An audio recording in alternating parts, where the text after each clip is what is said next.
Dear students, in this video we will discuss about nucleus. This is an important cell organelle of eukaryotic cells. In this video we will discuss about what is nucleus, what is the functions of nucleus. जैसे कि हम पहले भी study कर चुके हैं काफ़ी सारे सेल ऑर्गेनेलीज यूकैरियोटिक सेल्स के, माइटोकॉन्ड्रिया, राइबोसोम, वैक्यूल्स। तो आज का हमारा टॉपिक है न्यूक्लियस। न्यूक्लियस क्या है? एक इम्पॉर्टेंट सेल ऑर्गेनेली है यूकैरियोटिक सेल का। इसको क्या बोला जाता है? ब्रेन ऑफ सेल भी बोला जाता है, क्योंकि जैसे हमारी कंप्लीट बॉडी को कौन कंट्रोल करता है? ब्रेन कंट्रोल करता है। वैसे ही ब्रेन ऑफ सेल कौन है? न्यूक्लियस। और न्यूक्लियस को कंट्रोलर और डायरेक्टर भी बोला जाता है। क्यों बोला जाता है? क्योंकि ये क्या करता है? सेल की ग्रोथ को, सेल के मेटाबॉलिज्म को, सबको कंट्रोल कौन करता है? न्यूक्लियस करता है। मेटाबॉलिज्म क्या होती है? जो जितनी भी हमारी बॉडी के अंदर जो केमिकल एक्टिविटीज़, रिएक्शंस हो रही होती हैं, उनको बोलते हैं मेटाबॉलिक एक्टिविटीज़। न्यूक्लियस की डेफिनेशन आप यहाँ पे देख सकते हैं। आपको एक जस्ट रीडिंग में लेके बताती हूँ न्यूक्लियस की। A nucleus is a double membrane bound organelle. इस डेफिनेशन से क्या है, आपको अच्छे से क्लियर हो जाएगा कि हम न्यूक्लियस के बारे में क्या स्टडी कर रहे हैं, न्यूक्लियस क्या है, एक्चुअल में न्यूक्लियस होता क्या है। जैसे देखिए, a nucleus is a double membrane bound organelle. हम पहले भी स्टडी कर चुके हैं कि सेल के अंदर काफ़ी सारे ऑर्गेनेलीज होते हैं, जिनमें से कुछ तो होते हैं सिंगल मेम्ब्रेन बाउंडेड और कुछ होते हैं डबल मेम्ब्रेन बाउंडेड। हमारे पास न्यूक्लियस क्या है? Double membrane bounded cell organelle है। इसके अंदर क्या प्रेजेंट होते हैं? सेल क्रोमोसोम्स, मीन्स इसके अंदर क्या होता है?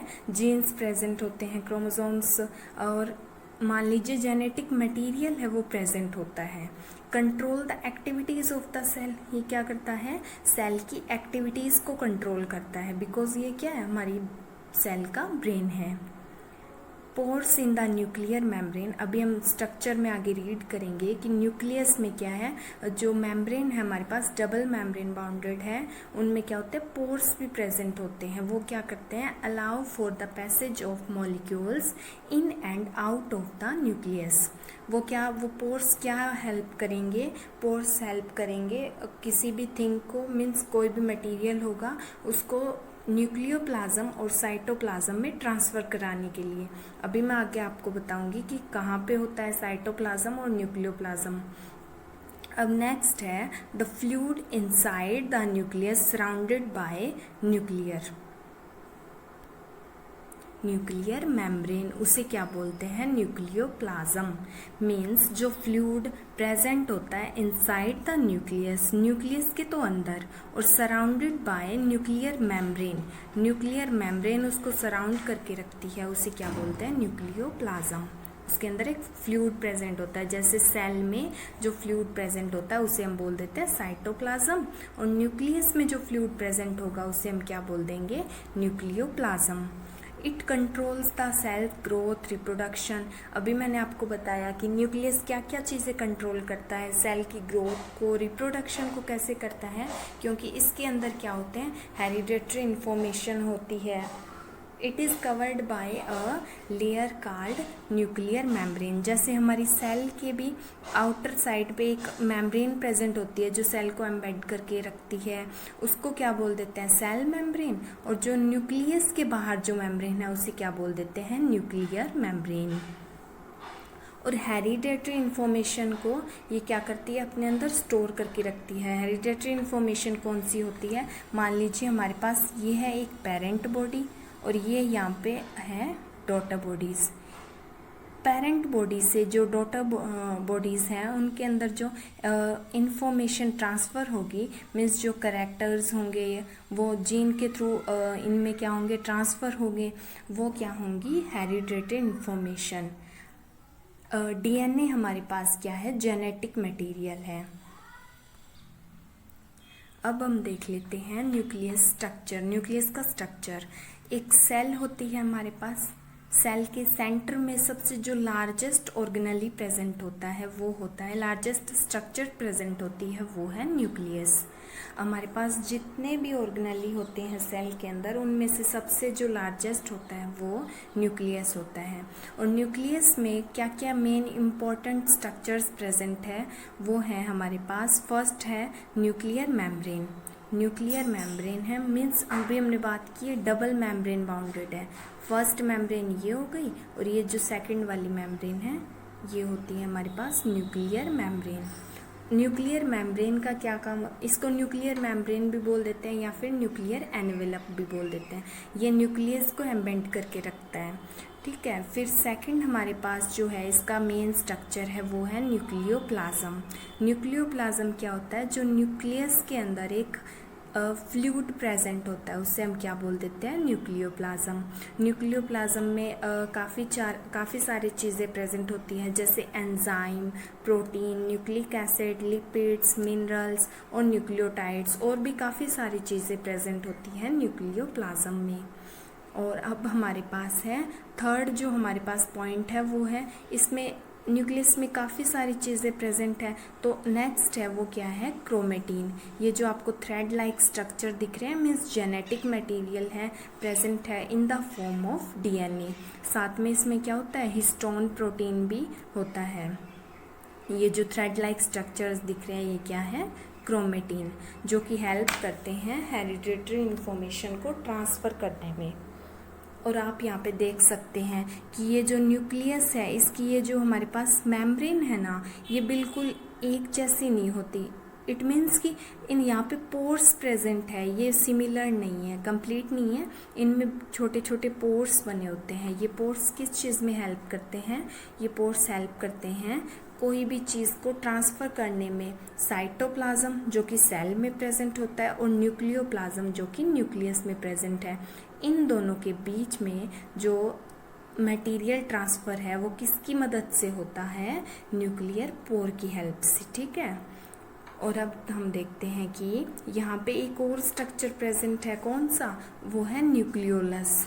न्यूक्लियोलस को कई बार स्मॉल मीन्स उसको बोल देते हैं, स्मॉल न्यूक्लियस भी बोल देते हैं। और न्यूक्लियोलस हमारे पास क्या है, मेम्ब्रेन लेस स्ट्रक्चर है, मीन्स ये इसके पास बाहर मेम्ब्रेन नहीं है। इसको राइबोसोम फैक्ट्री भी बोल देते हैं।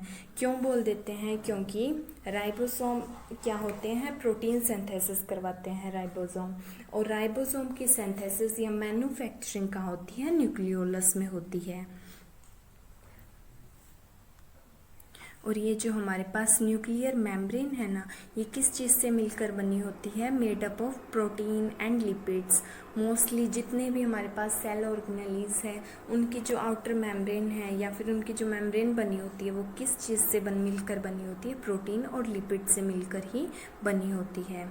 और ये जो टैंगल्ड थ्रेड लाइक स्ट्रक्चर है ये हमने देखा क्रोमेटिन है। फिर जब सेल्स डिवाइड करती हैं, क्रोमेटिन क्या क्या है, डीएनए है और हिस्टोनिक प्रोटीन है।